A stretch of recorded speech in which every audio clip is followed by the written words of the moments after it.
Merci d'être à nos côtés pour cette édition. Voici le sommaire. Ce jeudi marque le deuxième jour du séminaire sur la Pâque au Centre chrétien pour la restauration CCR. Ce jeudi, l'orateur, le révérend Camille Toubi, est passé à une autre phase de la révélation du Seigneur sur la compréhension réelle que chaque croyant doit avoir de la Pâque. Sinatou, Aoyo Adjovi et Crido Defli nous font vivre ce moment à travers le reportage dans cette édition.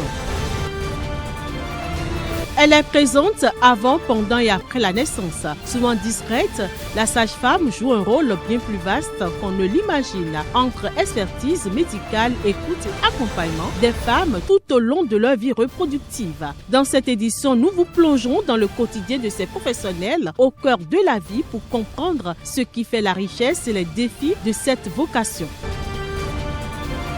Hors du Bénin, le président américain Donald Trump demande au Congrès un colossal budget de défense de 1500 milliards de dollars pour 2027.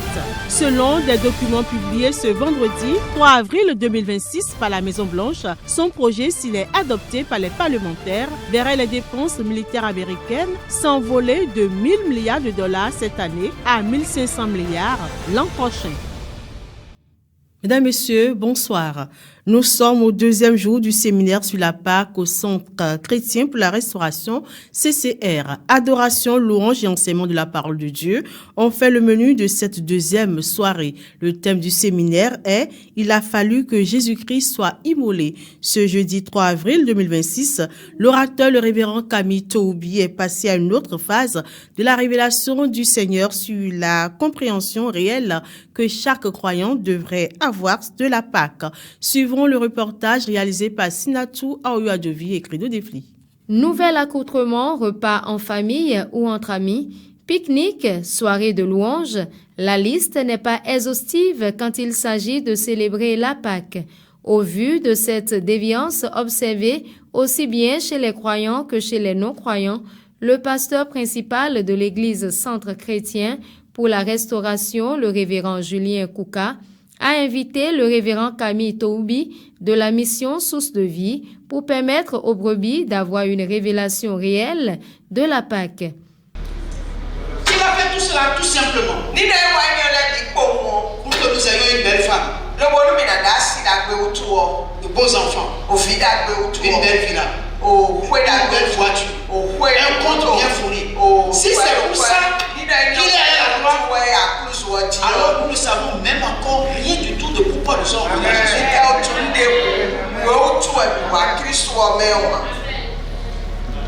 Parce qu'il est écrit, si c'est dans ce monde seulement que nous espérons en Christ, nous sommes les hommes les plus malheureux. L'homme de Dieu s'est basé sur l'épître aux Romains, le chapitre 7 des versets 7 à 24, pour expliquer autrement la Pâque à ses auditeurs.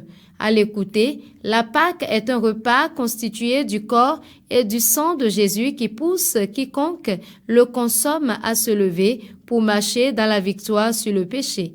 Il va plus loin en incitant ses auditeurs à une vie de sainteté dans le Seigneur Jésus, puisqu'il est venu souffrir afin de nous donner une victoire certaine sur le péché. M'as-tu abandonné? Et la Bible nous a dit que il porta sur lui l'iniquité de nous tous. Donc,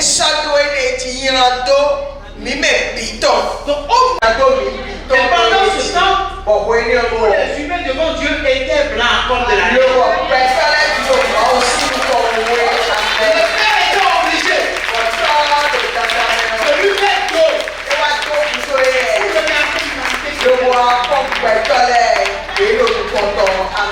Profondément touchés par la nouvelle compréhension qu'ils ont de la Pâque, le corps et le sang libérateur, les fidèles ont été conduits dans un précieux moment de prière par le pasteur Julien Kouka. Quelques-uns livrent ici leurs impressions. En tout temps, moi, je faisais la Pâque autrement. Et quand je l'ai écouté, j'ai noté que la Pâque, ce n'est pas seulement un jour de fête. La Pâque, c'est un comportement. La mort de Christ et sa résurrection nous donnent aujourd'hui une nouvelle visibilité, une nouvelle force de pouvoir vaincre le péché par l'esprit. Mais lorsqu'on comprend en fait le privilège et aussi le prix du sacrifice de Christ à la croix, ça change tout. Ça change notre regard, ça change notre perception déjà de nous-mêmes. Et ça nous fait voir en fait que l'amour de Dieu a précédé tout simplement notre sainteté et que nous devons nous tenir tout simplement aux côtés de Christ et continuer la marche avec lui. Puisque le séminaire continue, jusqu'au dimanche de Pâques, les fidèles rentrent pour digérer ce qu'ils ont déjà reçu les premiers et deuxièmes jours.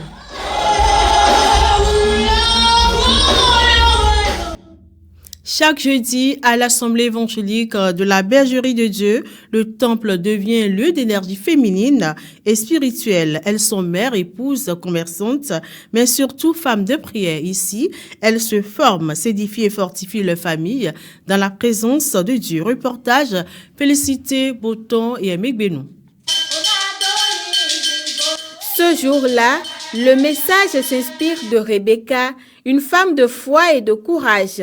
À travers son histoire, les femmes apprennent à écouter Dieu avant d'agir, à bâtir leur foyer dans la sagesse et la patience. Des conseils conjugaux pratiques viennent nourrir leur quotidien. Rebecca minamoro finiti no mechere fide wen. Bodi nu mawu. Etu mawu. Bode chido mawu. Botun ro mejire. E mawu ko je go siwanu mi on. Da peje na enu mi. Do mawu tun we nu da pe nu yen mawu tun. Jeremy si mama ka don mi tele aburo mechere. Ma wo tun ti to de do mi jile biye do un tun. Le do tere mbro mi jile. Bon le do tere nka bro nu mi on. En le do te nyanya. Un le nu nyanya nu mi ya. Dagbo en so te nu mi. Mi mo ache mu Rebecca mun kun je nu ne lewu. Bo ede ji do mawu ma we do nu lo me on. Ma we ra so e lo wa yo. E so bi odo. Ma kan kilo ta ki me a. E so bi odo. Ma kan de bi o a. E tun sun e dagbeja. E tun nu kun to me lo vovo a. Chobo ipe bodi do ede ji do mawu. Ma ho ma do mi do de han. Ta 125 de han ta canton a tongo me buro me jere me de ti do maule o you know ti so siyan ton ro kun you know da o pon pere kun a no fichi ni mo ko ton Rebecca sin ho me de no tan Rebecca ton pinu e din on un telefono no me jere Rebecca ele foi mede bo si me e mede bo nyon me yi mi mo ko de don da ma kan be tin lo jere o ko mi tan gbe yo o na mo temenu o la kumi o kwipiri eken na mo teme la kumi chele ai ma kan ne bi one na ma to ten lo fine ma kan ne bi one amo gboro ya do me Rebecca ton po meyon yi ton po e ko do ni kokoro me jire amaro ko yo gbe bo la kumi to le na du bo teme le ro mi si bo mi na do nu debu na je to mi ro ko yo gbe ya abi o ko mo ko tan gbe ni ya ai ka ko tan na ja ya che abi o e ro me jire turo gbe na yon alo crossing me no ponsi alo crossing ko yon ko hun e ko kle ro me jire no ten dagbe wa yo po yon me yi mo ko tun da sitan bo me ka yon me yi ore so ma ko ma do me jire nu do jire mi yon me yi yo mi na yi ka bo won sagun lesin ti ron. Le temps de prière est un moment fort. Les femmes se lèvent pour leur famille, leurs enfants, leurs activités. Elles intercèdent pour la paix des foyers, la bénédiction du commerce, la santé des malades.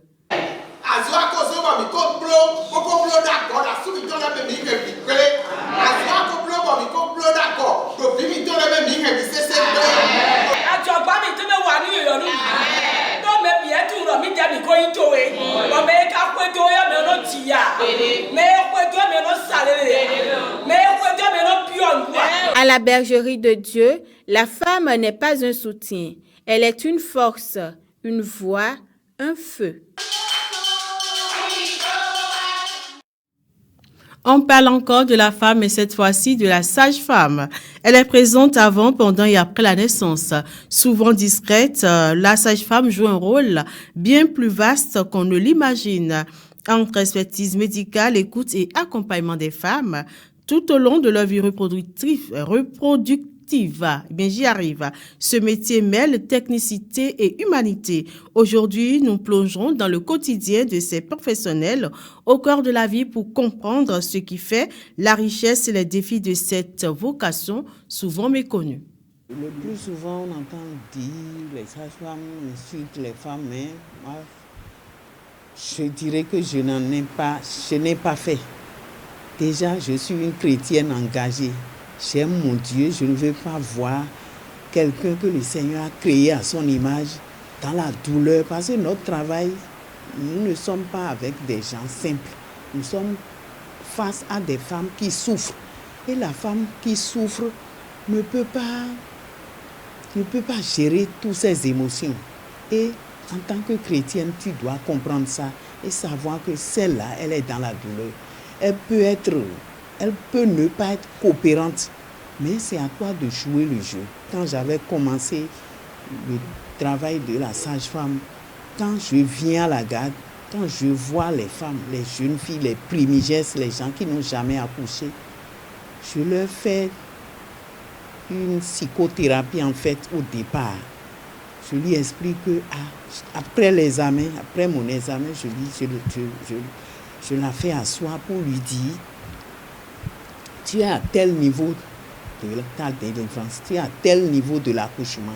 Donc là où tu es là, ce n'est pas encore l'essentiel. Donc il faut savoir qu'on n'est qu'au début. Les douleurs vont commencer par augmenter au fur et à mesure. Quand tu lui expliques tout comme ça, tu expliques le déroulement de l'accouchement à la primigène, à la jeune femme qui n'a jamais accouché, elle va te comprendre, elle saura que parfois on leur explique tellement que elle attend toujours cette douleur forte que elle ne dira plus rien jusqu'à l'accouchement. Elle ne dira plus rien parce que elle s'attendait toujours à une forte douleur avant que ça ne sorte. Et de là, quand elle est déjà à 6, à 7, elle ne sait pas. Comme tu lui as déjà dit que ça là, ce n'est que le début. La douleur va s'accentuer au fur et à mesure jusqu'à ce que l'enfant sorte. Elle attendait cette douleur jusqu'à... Elle ne dira rien avant que l'enfant ne sorte. C'est comme ça. Donc, il y a un préparatif, un préalable que les collègues n'arrivent pas à faire. Si tu ne fais pas ce préalable, la femme ne peut pas coopérer avec toi. L'intelligence artificielle s'invite de plus en plus dans les rédactions, outils d'aide à l'écriture, de vérification, de montage et bien d'autres. Elle permet un gain de temps et d'efficacité, mais son usage soulève aussi des questions d'éthique, de fiabilité et de responsabilité journalistique. Félicité, Boton et Megbenou. Ici, l'IA existe, mais reste au second plan. Pas d'utilisation massive, encore moins d'automatisation. Les journalistes préfèrent s'appuyer sur leur expérience plutôt que sur des algorithmes. Effectivement, nous avons l'habitude d'utiliser l'intelligence artificielle dans notre rédaction, même si ce n'est pas fréquemment, on l'utilise parfois pour peut-être la correction d'un texte, la correction d'une information, pour faire une certaine recherche parfois. Donc, on ne l'utilise pas fréquemment, mais on l'utilise quand même. Parce que nous sommes à l'ère de l'intelligence artificielle et on ne peut quand même pas s'en passer. Je n'ai jamais utilisé l'intelligence artificielle. Je ne me suis jamais servi de ça pour écrire mes papiers. À vrai dire, je sais l'utilité que cela peut apporter dans notre travail, surtout ce que nous faisons. Je pense que ça peut faire disparaître l'originalité de ce que nous faisons. Surtout dans le métier que nous faisons. Se servir tout le temps de l'intelligence artificielle, ça, dans 10 ans ou dans 15 ans, on n'aura peut-être plus besoin de nos journalistes à des moments donnés parce qu'on va tout le temps utiliser l'intelligence artificielle. Donc moi, je mesure la portée que cela peut apporter dans 5 ans ou dans 10 ans. Aujourd'hui, c'est vrai que nous utilisons tout ça là parce que ça nous aide à utiliser certains papiers. Mais dans 5 ans ou dans 10 ans, le métier que nous faisons va disparaître. Mais notre importance dans le métier que nous faisons va disparaître parce qu'on n'aura plus besoin de nous. J'ai utilisé une fois ChatGPT. Des fois, je cherche les mots synonymes à quelques mots. L'IA n'est utilisée que comme aide technique. Pas question de générer un article complet. Les journalistes assurent que rien ne remplace l'enquête, le terrain et la vérification humaine. Aujourd'hui, vous posez une certaine question à l'intelligence artificielle et elle vous donne la réponse. Vous-même, vous connaissez la réponse avant de lui poser la question. Elle vous donne la réponse et vous êtes étonné, vous vous demandez, mais qu'est-ce qui se passe? Je ne lui fais pas confiance, même pas à 50%. Pas manque de confiance, j'utilise pas trop les intelligences artificielles parce que des fois, ça sort des réponses qui ne sont pas vraies. Le contenu généré par l'IA n'est pas du tout fiable, en tout cas à 100%. Elles sont assignées à une tâche précise, elles sont assignées à un rôle précis. C'est à vous, utilisateurs, de connaître les fonctionnalités de chaque IA et de les adapter à la recherche que vous voulez faire. Dans cette rédaction, l'IA reste un simple outil parmi d'autres. Le travail journalistique, lui, continue de reposer avant tout sur le regard humain. Celui qui enquête, recoupe et garantit l'information. L'inter-actualité à présent, l'actualité internationale à présent. À Madagascar, la justice poursuit 13 personnes présumées responsables d'un complot visant à assassiner le président de la transition, Michel Randrianirina. La Maison-Blanche a indiqué ce vendredi 3 avril que la demande de Donald Trump au Congrès sur l'augmentation colossale des dépenses de la défense américaine réduirait les dépenses non liées à la défense de 10%. Toujours aux États-Unis, Todd Blanche remplace Pam Bondi à la tête du ministère de la Justice. Eh bien, suivez la compilation de l'actualité internationale avec Sinatou Aouyouadjovi. À Madagascar, 13 personnes sont poursuivies par la justice pour avoir participé à un complot présumé visant à assassiner le président de la transition et à prendre le pouvoir par un coup d'État. L'annonce a été faite ce jeudi 2 avril 2026 par la procureure générale du tribunal de première instance d'Antananarivo. Les enquêteurs ont découvert d'importantes sommes d'argent liquide et des armes à feu au domicile des suspects. Le président Donald Trump demande au Congrès d'augmenter les dépenses de défense des États-Unis à 1,5 milliard de dollars. C'est la plus importante demande de ce type depuis des décennies et le dernier signe en date de l'importance que le président accorde aux investissements militaires américains. Ce document publié par la Maison-Blanche indique que la proposition de Trump réduirait les dépenses non liées à la défense de 10% en transférant certaines responsabilités aux États et aux collectivités locales. Avant même la guerre menée par les États-Unis contre l'Iran, le président républicain avait indiqué vouloir augmenter les dépenses de défense afin de moderniser l'armée pour faire face aux menaces du XXIe siècle. Par ailleurs, le Pentagone a proposé le mois dernier un budget de 200 milliards de dollars pour l'effort de guerre et le réapprovisionnement en munitions et en matériel. Restons toujours aux États-Unis. Après l'éviction de Pam Bondi, Donald Trump a nommé Todd Blanche à la tête du ministère de la Justice pour assurer l'intérim. Ce fidèle du président américain connaît bien le milliardaire puisqu'il a été son avocat personnel dans 3 des 4 affaires pénales pour lesquelles il a été poursuivi devant la justice. C'est la fin de cette édition. Merci de nous avoir reçus chez vous. Retrouvez l'édition également sur Facebook, YouTube, Instagram, TikTok et Insta. Bon week-end par anticipation.